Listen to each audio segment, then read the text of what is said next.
অভিনয় জীবনে অনেক চড়াই উতরাই পেরিয়েছেন, কিন্তু জীবনের শেষ লড়াইটা আর জিততে পারলেন না অভিনেত্রী তানিন সুবহা। দীর্ঘ ৮ দিন আইসিইউ এর যন্ত্রণাদায়ক নীরবতা কাটিয়ে ১০ জুন লাইফ সাপোর্ট খুলে নেওয়া হয়। কর্তব্যরত চিকিৎসক সাফ জানিয়ে দেন তিনি আর নেই।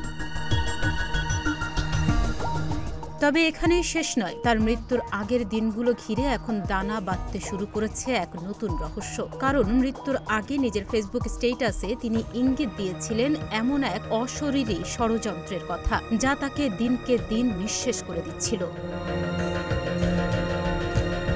ফেসবুক স্ট্যাটাসে তিনি জানান, আমি কখনো তাবিজ বা কুফরিতে বিশ্বাস করতাম না, এখন করি। এই লাইনটি এখন ঘুরছে নেট দুনিয়ায়। তিনি লিখেছিলেন, ঘরের আনাচে কানাচে কেমন সব অদ্ভুত জিনিস পাওয়া যাচ্ছিল, কারা যেন তাকে নিঃশব্দে শেষ করে দেওয়ার চেষ্টা করছিল। তানিনের বিশ্বাস কেউ বা কারা তাকে তাবিজ কবজ বা কালো জাদু দিয়ে আঘাত করছিল। এই স্ট্যাটাসের মাত্র কয়েকদিন পরই তার শারীরিক অবস্থা ভয়াবহভাবে অবনতি ঘটে। এরই পালাক্রমে ২ জুন আইসিইউ আর ১০ জুন জীবন প্রদীপ নিভে যায় তানিনের।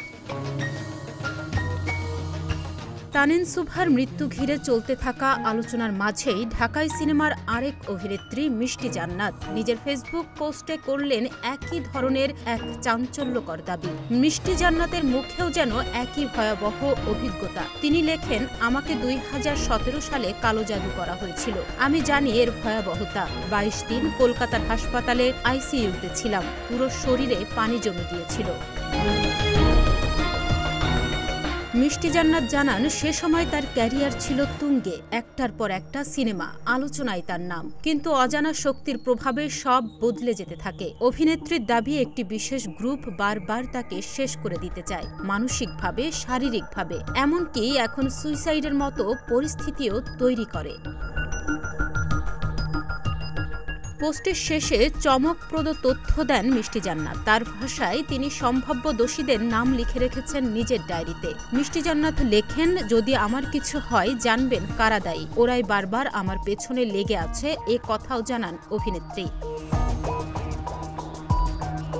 এই দুই অভিনেত্রীরই ভয়াবহ অভিজ্ঞতা এখন ছড়িয়ে পড়েছে নেট দুনিয়ায়। তারা কি শুধুই কুসংস্কারে বিশ্বাসী হয়ে পড়েছিলেন, নাকি বাস্তবে কোনো অশরীরী চক্রান্তে নিঃশেষ হয়ে যাচ্ছেন কেউ কেউ? নিরুত্তর থেকে যাচ্ছে অনেক প্রশ্ন, আর সামাজিক মাধ্যমে সেই প্রশ্নগুলোরই গুঞ্জন ঘুরে বেড়াচ্ছে। তাহনিয়া ইয়াসমিন, প্রতিদিনের বাংলাদেশ।